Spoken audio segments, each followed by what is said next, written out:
I'm Thomas Baldrick. We're taking a little bit of a different spin in our coverage of ASH 2015 with a story that's somewhat unique. The two women with me right now are colleagues of a different sort. On my far left is Dr. Anna Falanga, one of the leading physicians in her field from the Hospital Papa Giovanni in Italy. And to my immediate left is Francesca Schieppati.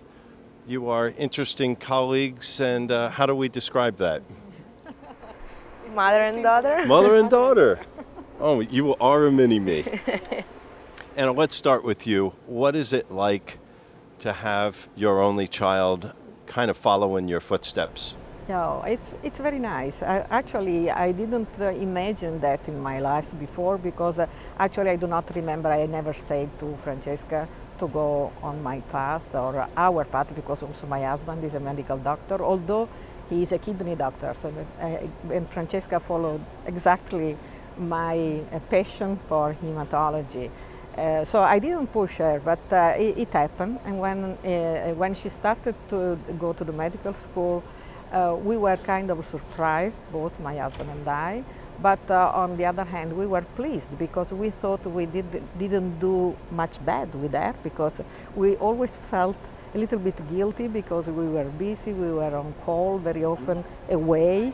So when she said that she would like to be a doctor, we were very pleased. We said we didn't do very bad with that. Did okay So as a we did parent, okay after all. So that was nice. And now this is the first time that we are together here at ASH. And she presented the poster last night, and I was very proud, of course. This is something that is very, very natural, yes.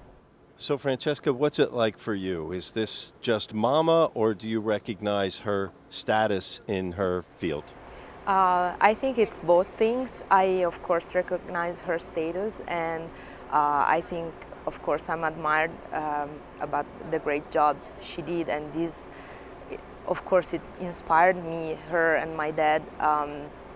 I remember how, since I was a child, I admired that they were traveling all over the world and talking in English to people coming from all over the world and about their research and what they did. So this was of big inspiration for me, and I think just like Mom said, it was kind of natural for me to just follow their footsteps because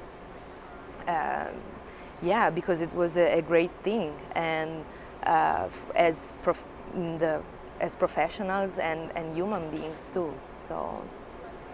No, Anna, you've talked about how it's been hard being a woman coming along in medicine as you have.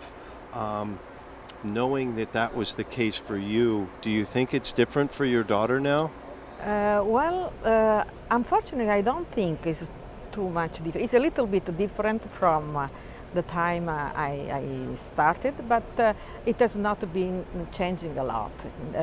Still, I think that is very difficult for a woman to make out a career. And it depends also from country to country, but there is overall not much help also from outside for a woman. After all, there is the pregnancy time where, of course, you cannot stay on the same path with your male colleagues.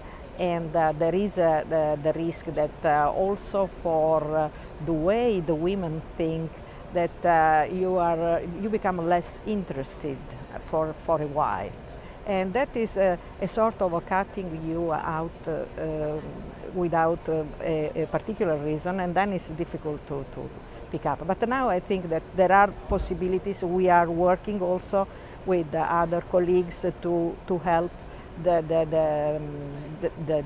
young women to start again, to insert them back in the career. So I think that there will be a lot to do, but we are considering that also when grant applications are submitted. When we can do a lot of things on that, because we can consider if they are having a maternity leave or things like that. What advice have you given your daughter, and what advice would you have for other women who want to be doctors like her? Well, I think that being a doctor, I love that because that's.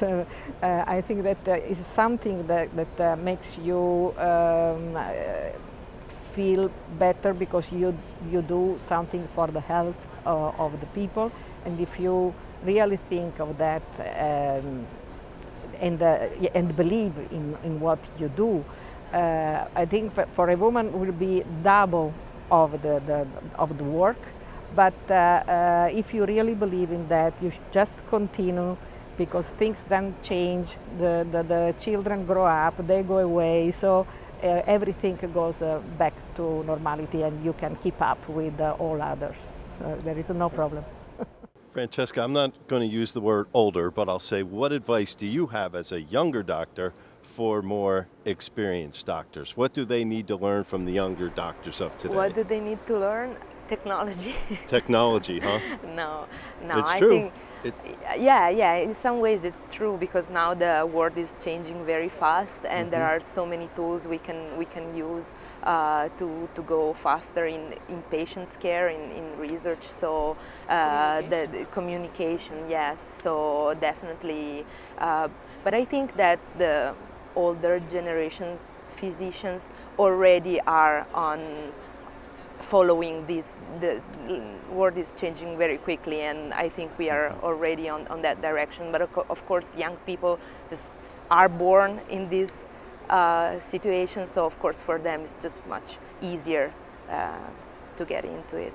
Okay, girls, so what's the possibility of the two of you working on a clinical study together? Right now there is a little possibilities because the two fields are too much different, but one never knows. Maybe in the future there can be a project where we can be involved together from different points of view. There is the possibility. And if you do, who would be the lead investigator? I hope she will be, so I can rest. Good for you. Thank you Thank for you. joining us. Thank you. Congratulations on your story. It's very Thanks. special, and I hope you have many years to enjoy it. Thank you. Okay.